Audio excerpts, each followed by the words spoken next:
Today we're going to talk about something incredibly important, something that touches so many new mothers but often stays hidden in the shadows: postpartum depression. This is so much more than just the baby blues, and really getting what it is, well, it's vital for the health of entire families. We're starting with this because we need to be crystal clear from the get-go. This isn't just about feeling a bit down. Untreated postpartum depression can become a genuine medical emergency with truly life-threatening consequences. Understanding just how high the stakes are is the first and honestly the most critical step. So, here's how we're going to break it all down. We'll start by digging into those severe consequences to really understand why this conversation matters so much. Then, we'll decode what postpartum depression actually is, figure out the key signs to watch for, map out what the path to healing looks like, and finally, talk about the absolutely essential role that friends and family play in recovery. All right, first things first, let's focus on the impact. Understanding the potential fallout of untreated PPD is what helps us see why getting help and showing compassion is so urgent. The first thing to really let sink in is just how common this is. We are not talking about some rare condition here. The stats show that somewhere between 10 and 20% of new mothers, that's as many as 1 in 5, experience postpartum depression. It's a common complication of having a baby that we just have to start talking about more. And when PPD isn't addressed, the effects create this massive ripple. For the mom, it can spiral into chronic, long-term depression and even lead to suicidal thoughts. For her baby, that crucial mother-child bond can be disrupted, which can actually lead to developmental delays. And for the whole family, it puts an incredible strain on relationships. Get this, partners of mothers with PPD are also at a much higher risk of becoming depressed themselves. It affects everyone. Okay, so now that we see just how serious the impact can be, let's get a really clear picture of what postpartum depression is, and maybe just as important, what it isn't. So here's the bottom line. Postpartum depression, or PPD, is a mood disorder. It's defined by these relentless feelings of sadness, anxiety, and just bone-deep exhaustion that make it incredibly hard for a mom to take care of herself, let alone her new baby. This is a real medical illness, and it needs real treatment. And this brings us to a super important distinction. PPD is not the baby blues. The baby blues are incredibly common, yeah, up to 80% of new moms get them, but they're usually mild mood swings, and they only last for a couple of weeks tops. PPD is different. It's much more severe, the symptoms last way longer than 2 weeks, and they seriously get in the way of daily life. And unlike the baby blues, it doesn't just go away on its own. So what causes it?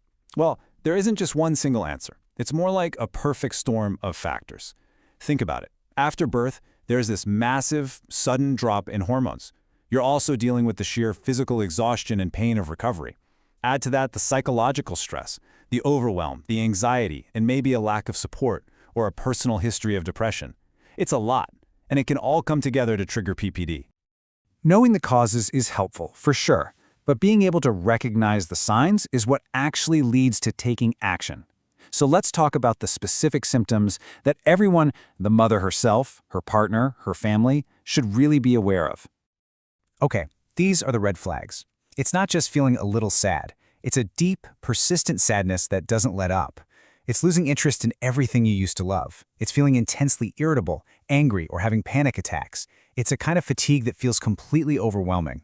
And really, pay attention to this. It can also include feeling worthless or guilty, having a hard time bonding with the baby, pulling away from everyone, and in the most serious cases, having thoughts of self-harm. Now, as heavy as all those symptoms sound, I want to be really clear about this next part. Recovery is 100% possible. The healing journey isn't some confusing maze. It's a path, and it all starts with just taking that very first step. We can actually break down the path forward into 4 key steps. First, and this is huge, just acknowledging that this is a medical condition. It is not a personal failure or a sign that you're a bad mom.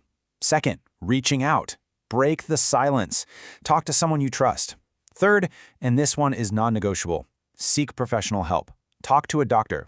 And finally, really commit to following the treatment plan that you create with them.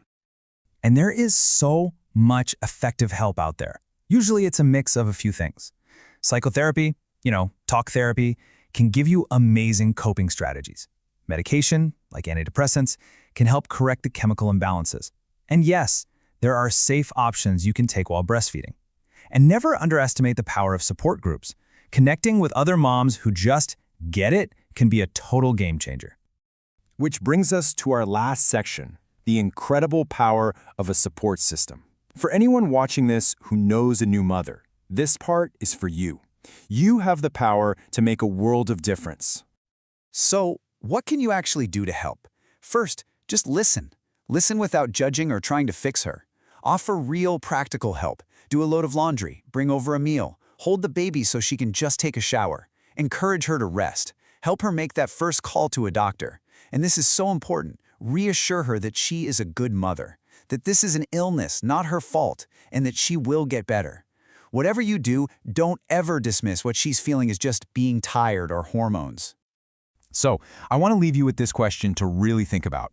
Knowing everything we've just talked about, what is one tangible thing you can do this week to be a pillar of support for a new mom in your life?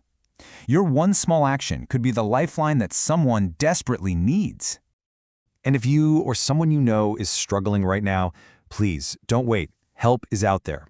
Reach out to a doctor, a therapist, or call this support hotline. You are not alone in this, and you can and will get through it.